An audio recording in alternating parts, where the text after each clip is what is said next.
How do you believe transforming burnout into a source of strength can lead to long-term well-being and personal growth for individuals? I read this book a few years back about why stress is good for you or how stress is good for you, something like that. Hmm. And since, like I mentioned, everything is in your mind about how you handle stress. So if you make a different labeling to some stressful situation, what they say when you change the way you look at things, things change. Yes. So so I'll give you an example. For example, there were two groups of doctors.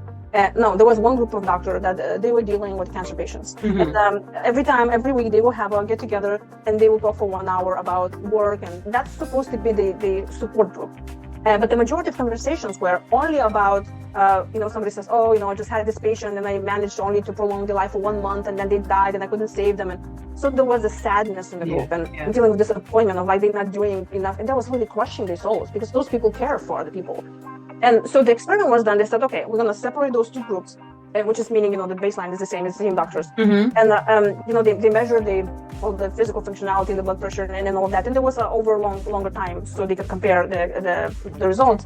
So they left the one group where they were continuing doing exactly the same what they were doing, meaning get together and feeling sad and disappointed and all this. Now, the other group, they told them this: when you get together, you're going to look at things positively, and you will assign a meaning to it from a different point of view, like from a higher point of view. Hmm. And then they start saying like, oh, instead of saying, I gave this person only a month to live and hence I failed because they didn't survive longer than expected.